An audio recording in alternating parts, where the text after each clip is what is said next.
السلام علیکم ورحمۃ اللہ وبرکاتہ۔ الحمدللہ رب العالمین والصلاة والسلام علی اشرف الانبیاء والمرسلین نبینا محمد وعلی آلہ وصحبہ اجمعین ومن تبعہم بإحسان الی یوم الدین۔ محترم ناظرین، یہ 29 سوال سن 10 ہجری کی بات ہے۔ نبی کریم صلی اللہ علیہ وسلم کے لخت جگر ابراہیم رضی اللہ تعالی عنہ کی اسی دن وفات ہوتی ہے اور سورج کو گرہن لگتا ہے۔ جاہلیت کے عقیدے کے مطابق لوگوں نے یہ کہنا شروع کیا کہ ابراہیم رضی اللہ تعالی عنہ کی وفات کی وجہ سے سورج گرہن ہو گیا۔ نبی کریم صلی اللہ علیہ وسلم سورج گرہن کو دیکھ کر کافی خوفزدہ ہوئے اور آپ صلی اللہ علیہ وسلم نے لوگوں کے اس عقیدے کو بھی باطل قرار دیا کہ کسی کی موت یا کسی کی زندگی کی وجہ سے سورج یا چاند کو گرہن لگتا ہے، بلکہ آپ صلی اللہ علیہ وسلم نے اس عقیدے کو واضح کیا کہ ان الشمس والقمر آیتان من آیات اللہ لا ينکسفان لموت احد ولا لحیاتی، کہ سورج اور چاند یہ اللہ تبارک و تعالیٰ کی نشانیوں میں سے دو عظیم ترین نشانی ہیں۔ یہ کسی کی زندگی یا کسی کے موت کی وجہ سے بے نور نہیں ہوتے، ان کو گرہن نہیں لگتا، بلکہ نبی کریم صلی اللہ علیہ وسلم نے یہ بھی فرمایا یخوف اللہ بہ عبادہ، کہ اللہ تبارک و تعالیٰ اس کے ذریعے سے اپنے بندوں کو ڈراتا ہے۔ نبی کریم صلی اللہ علیہ وسلم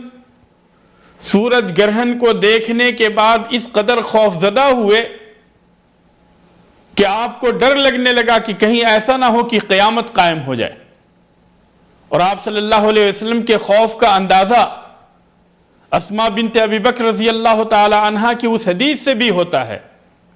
کہ نبی کریم صلی اللہ علیہ وسلم گھر کے اندر داخل ہوئے اور اس قدر آپ صلی اللہ علیہ وسلم خوف اور جلدی کی حالت میں تھے کہ بجائے اس کے کہ آپ اپنی چادر لیتے، اپنی بیویوں کی قمیص میں سے کوئی ایک قمیص لے کر باہر نکل گئے، یہاں تک کہ پیچھے سے آپ صلی اللہ علیہ وسلم کو لا کر چادر دی گئی۔ تو اس طریقے سے نبی کریم صلی اللہ علیہ وسلم کا خوف کا حال تھا، اور آپ صلی اللہ علیہ وسلم نے سورج گہن اور چاند گہن کے موقع پہ جو چیز مشروع قرار دی اس کی وضاحت آپ صلی اللہ علیہ وسلم نے حدیث ہی کے اندر فرما دی فَإِذَا رَأَيْتُمُوهَا، کہ اگر تم سورج گہن یا چاند گہن دیکھو فَكَبِّرُوا، تو اللہ تبارک و تعالیٰ کی تکبیر بیان کرو، وَادْعُوا اللَّهَ، اور اللہ تبارک و تعالیٰ سے دعائیں کرو، وَصَلُّوا وَتَصَدَّقُوا، اور نماز پڑھو اور صدقہ کرو۔ آپ صلی اللہ علیہ وسلم نے بھی سورج گہن کے موقع پہ یہی کیا۔ آپ صلی اللہ علیہ وسلم خوف کی حالت میں جلدی جلدی مسجد کے اندر تشریف لائے اور یہ ندا دلائی الصلاۃ جامعہ، کہ لوگوں نماز کے لیے اکٹھے ہو جاؤ۔ جب صحابہ کرام اکٹھے ہو گئے، اس کے اندر خواتین بھی تھیں، تو آپ صلی اللہ علیہ وسلم نے انہیں 2 رکعت نماز پڑھائی۔ سارے کے سارے لوگ جب سب بستہ کھڑے ہو گئے تو آپ صلی اللہ علیہ وسلم نے انہیں 2 رکعت نماز پڑھائی، اور اس 2 رکعت نماز کی کیفیت یہ تھی کہ ہر رکعت کے اندر آپ صلی اللہ علیہ وسلم نے 2 رکوع کیا اور 2 سجدے کیے۔ یعنی آپ صلی اللہ علیہ وسلم نے 2 رکعت نماز پڑھائی، لیکن اس 2 رکعت نماز کے اندر 4 رکوع اور 4 سجدے تھے، اور اس نماز کی کیفیت یہ ہے جیسا کہ عائشہ رضی اللہ تعالی عنہ اور دوسرے صحابہ کرام سے اس سلسلے میں احادیث ہے کہ آپ صلی اللہ علیہ وسلم نے تکبیر کہی، تکبیر کہنے کے بعد آپ صلی اللہ علیہ وسلم نے سورہ فاتحہ پڑھی، پھر اس کے بعد میں دوسری سورہ ملائی، اور یہ سورت بہت ہی لمبی سورت تھی، اور پھر اس کے بعد میں آپ صلی اللہ علیہ وسلم نے رکوع کیا۔ رکوع کرنے کے بعد میں سمع اللہ لمن حمدہ کہتے ہوئے آپ صلی اللہ علیہ وسلم نے سر اٹھایا، پھر اس کے بعد ربنا ولک الحمد کے بعد آپ صلی اللہ علیہ وسلم نے پھر قرأت کی، سورہ فاتحہ پڑھی اور اس کے بعد میں دوسری سورہ ملائی، اور یہ قیام جو ہے پہلے قیام کے مقابلے میں تھوڑا سا کم تھا۔ پھر اس کے بعد میں آپ صلی اللہ علیہ وسلم رکوع کیا، اور رکوع کرنے کے بعد پھر آپ صلی اللہ علیہ وسلم رکوع سے قومے کے لیے سر اٹھائے، سمیع اللہ لمن حمدہ کہتے ہوئے ربنا ولک الحمد حمدا کثیرا طیبا مبارکا فیہ، اور اس طریقے سے آپ صلی اللہ علیہ وسلم ذکر و اذکار کرتے رہے یہاں تک کہ آپ صلی اللہ علیہ وسلم سجدے میں گئے، اللہ اکبر کہہ کے سجدے میں گئے، اور آپ صلی اللہ علیہ وسلم نے 2 سجدے کیے۔ یہ رکوع بھی لمبا تھا اور سجدے بھی آپ صلی اللہ علیہ وسلم کے لمبے تھے۔ اس طریقے سے آپ صلی اللہ علیہ وسلم نے 1 رکعت مکمل کی، اور پھر دوسری رکعت بھی نبی کریم صلی اللہ علیہ وسلم نے پہلی رکعت کی طرح سے 2 رکوع اور 2 سجدے کے ساتھ ادا کی۔ تو اس طریقے سے آپ صلی اللہ علیہ وسلم نے 2 رکعت نماز پڑھی، اور ان 2 رکعت نماز کے اندر آپ صلی اللہ علیہ وسلم نے 4 رکوع کیے اور 4 سجدے کیے۔ پھر سلام پھیرنے کے بعد نبی کریم صلی اللہ علیہ وسلم نے خطبہ دیا، اور خطبے کے اندر نبی کریم صلی اللہ علیہ وسلم نے یہ فرمایا کہ لوگوں میرے اوپر وہ ساری کی ساری چیزیں واضح کر دی گئی ہیں جن سے تم قیامت کے دن گزر کے جاؤ گے، چنانچہ لوگوں کا اکٹھا ہونا، حشر و نشر، اور اسی طریقے سے پل صراط سے گزرنا اور جنت اور دوزخ، یہ ساری کی ساری چیزیں نبی کریم صلی اللہ علیہ وسلم کو دکھائی گئی۔ آپ صلی اللہ علیہ وسلم نے فرمایا کہ جب تم مجھے دیکھ رہے تھے کہ میں آگے بڑھ رہا ہوں تو میرے سامنے جنت پیش کی گئی، اور میں قریب تھا کہ میں اس کے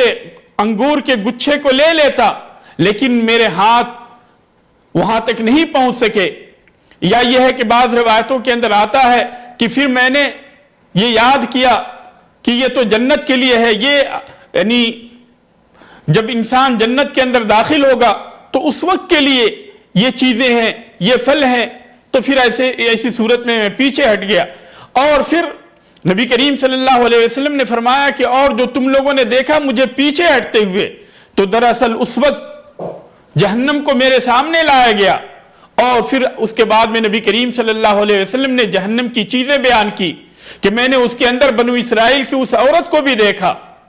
کہ جو ایک بلی کی وجہ سے عذاب دی جا رہی ہے، جہنم کے اندر جل رہی ہے، کیونکہ اس نے بلی کو باندھ رکھا تھا، نہ تو اس نے کھانے پینے کے لیے اسے کچھ دیا اور نہیں چھوڑا تاکہ وہ بلی جو ہے کیڑے اور مکوڑے کھا کر اپنی زندگی گزار سکے۔ تو بھوکے اور پیاسے مارنے کی وجہ سے اللہ تبارک و تعالیٰ اسے جہنم کے اندر عذاب دے رہا ہے۔ اسی طریقے سے نبی کریم صلی اللہ علیہ وسلم نے عمرو بن لحی الخزاعی کے بارے میں بھی ذکر کیا کہ جس نے سب سے پہلے جانوروں کو بتوں کے نام پہ آزاد کرنا شروع کیا تھا، تو آپ صلی اللہ علیہ وسلم نے اس کے بارے میں بھی تذکرہ کیا کہ اس کو بھی میں نے جہنم کے اندر دیکھا۔ تو آپ صلی اللہ علیہ وسلم کو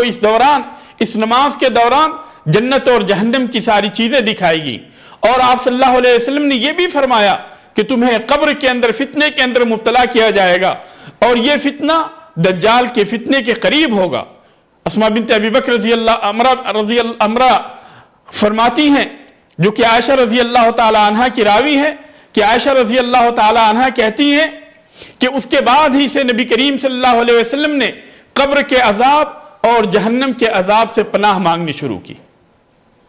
تو اس طریقے سے یہ سورج گہن اور چاند گہن یہ کوئی عام سی بات نہیں ہے، بلکہ یہ اللہ تبارک و تعالیٰ کی نشانیاں ہیں، اور اللہ تبارک و تعالیٰ ان نشانیوں کے ذریعے سے اپنے بندوں کو ڈراتا ہے۔ اگر اس طرح کی کوئی نشانی ظاہر ہو تو ہمارے لیے ضروری ہے کہ ہم اللہ تبارک و تعالیٰ کی عبادت کریں، اللہ تبارک و تعالیٰ کے ذکر و اذکار کریں، دعائیں کریں، صدقات و خیرات کریں، اللہ تبارک و تعالیٰ کے لیے نماز پڑھیں، اور نماز کی جو کیفیت ہے وہ کیفیت ابھی آپ کے سامنے بیان کی گئی۔ تو جماعت کے ساتھ بھی نماز پڑھنا نبی کریم صلی اللہ علیہ وسلم کی سنت ہے، نبی کریم صلی اللہ علیہ وسلم کا طریقہ ہے، اور خواتین بھی جماعت کے ساتھ نماز پڑھنے کے لیے مسجد کے اندر آئیں گی، اور اگر وہ مسجد نہیں آ سکتی ہیں یا اسی طریقے سے کوئی مرد جو ہے مسجد نہیں آ سکتا ہے تو وہ تنہا بھی نماز پڑھ سکتا، اس لیے کہ نبی کریم صلی اللہ علیہ وسلم کی یہ حدیث ہے کہ جب تم سورج گہن یا چاند گہن کو دیکھو تو اللہ تبارک و تعالیٰ کے لیے عبادت کرو، دعائیں کرو، ذکر و اذکار کرو، نماز پڑھو۔ تو چاہے اگر جماعت کے ساتھ اگر جماعت ہو رہی ہے تو جماعت کے ساتھ ادا کریں، اور اگر جماعت نہیں ہو رہی ہے تو تنہا پڑھیں، اس لیے کہ سورج گہن اور چاند گہن کی نماز جو ہے یہ فرض کفایہ ہے۔ اگر سارے کے سارے لوگ نہیں پڑھے تو سب کے سب گناہگار ہوں گے، لیکن اگر کچھ لوگوں نے بھی ادا کر لی تو ایسی صورت میں فرضیت ساقط ہو جاتی ہے۔ اللہ تبارک و تعالیٰ سے دعا ہے کہ اللہ تبارک و تعالیٰ ہمیں نیک کام کرنے کی توفیق عطا فرمائے، اللہ تبارک و تعالیٰ ہمیں اپنے حفظ و امان کے اندر رکھے، اللہ تبارک و تعالیٰ ہمیں ہر طرح کے عذاب سے اور ہر طرح کی ظلم و زیادتی سے اللہ تبارک و تعالیٰ ہماری حفاظت فرمائے۔ اللہ تبارک و تعالیٰ جب تک ہمیں اس دنیا کے اندر زندہ رکھے اسلام پہ زندہ رکھے، اور جب ہمیں وفات دے اسلام پہ وفات دے۔ آمین وآخر دعوانا الحمدللہ رب العالمین، والسلام علیکم ورحمۃ اللہ وبرکاتہ۔